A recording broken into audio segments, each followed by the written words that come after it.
Assalamualaikum warahmatullahi wabarakatuh. Selamat berjumpa dengan kami, mata pelajaran ilmu pengetahuan sosial dengan tema perubahan akibat interaksi antar ruang. Perubahan akibat interaksi antar ruang. Interaksi antar ruang dapat terjadi dalam berbagai bentuk, seperti pergerakan orang, barang, gagasan, dan informasi. Semua pergerakan tersebut menimbulkan perubahan, baik bagi daerah tujuan maupun daerah asal. Interaksi keruangan meliputi beragam jenis pergerakan seperti perjalanan menuju tempat kerja, migrasi, pariwisata, pemanfaatan fasilitas umum, transmisi informasi dan modal, wilayah pemasaran kegiatan retail, perdagangan internasional, dan distribusi barang. Berbagai perubahan akibat interaksi keruangan yaitu sebagai berikut. 1. Berkembangnya pusat-pusat pertumbuhan. Pergerakan orang, barang, dan jasa pada suatu lokasi tertentu akan menimbulkan pemusatan aktivitas manusia pada lokasi tersebut. Pemusatan aktivitas penduduk tersebut kemudian membentuk daerah perkotaan. Daerah perkotaan merupakan pusat pertumbuhan suatu wilayah karena sebagian besar aktivitas terkonsentrasi di wilayah perkotaan. Yang kedua adalah perubahan penggunaan lahan. Aktivitas penduduk yang terus meningkat pada akhirnya akan memerlukan lahan menampung aktivitas tersebut.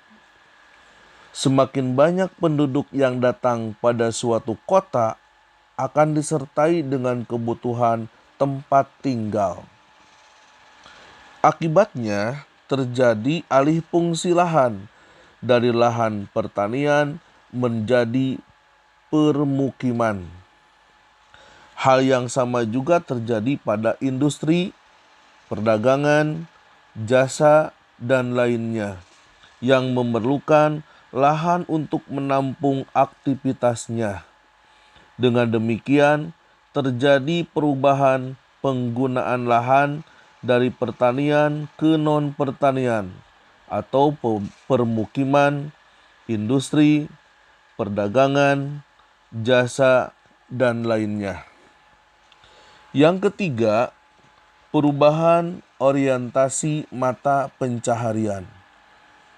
Interaksi spesial umumnya terjadi karena adanya kepentingan ekonomi, khususnya berkaitan dengan pekerjaan.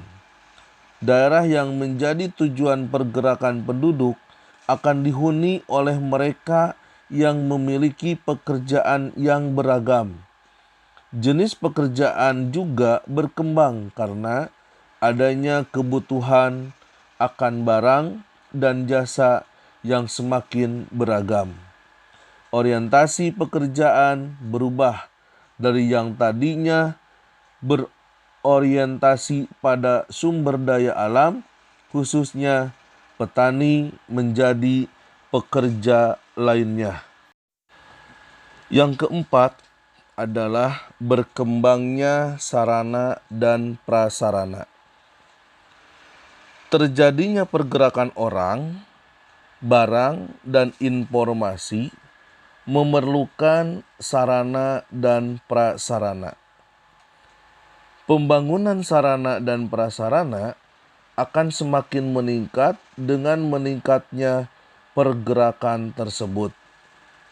Kendaraan, jalan, fasilitas umum, pusat-pusat perdagangan, dan lain-lain terus bertambah dengan semakin meningkatnya interaksi keruangan. Nomor 5, yaitu adanya perubahan sosial dan budaya. Adanya pergerakan penduduk dari satu tempat ke tempat lainnya akan disertai dengan interaksi sosial. Terjadinya interaksi antar anggota masyarakat tersebut akan disertai pula dengan saling pengaruh terkait dengan norma dan nilai yang dianut oleh masing-masing individu atau kelompok masyarakat. Kelompok masyarakat, pendatang, dan penduduk asli saja memiliki nilai dan norma yang berbeda. Perubahan sosial juga menyangkut perubahan status sosial.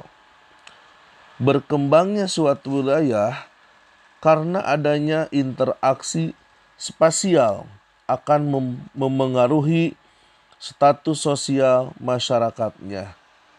Perubahan juga dapat terjadi pada aspek budaya karena penduduk pendatang dan penduduk asli dapat memiliki budaya yang berbeda.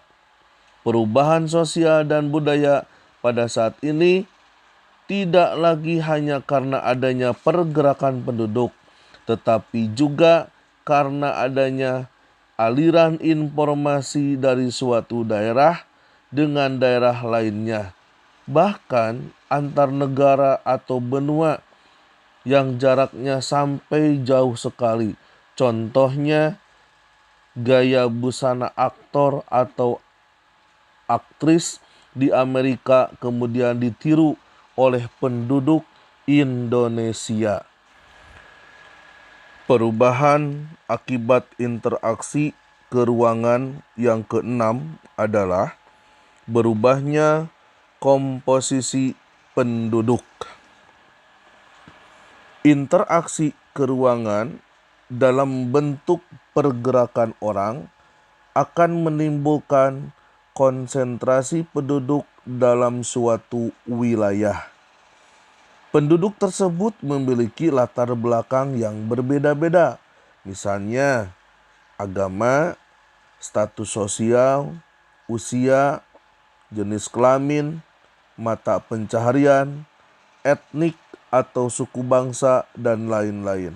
Akibatnya, komposisi penduduk berubah dari yang awalnya relatif seragam, misalnya sebagian besar etnik Sunda, kemudian berkembang menjadi beragam etnik. Demikianlah materi ini kami sampaikan. Semoga bermanfaat dan mohon maaf. Wassalamualaikum warahmatullahi wabarakatuh.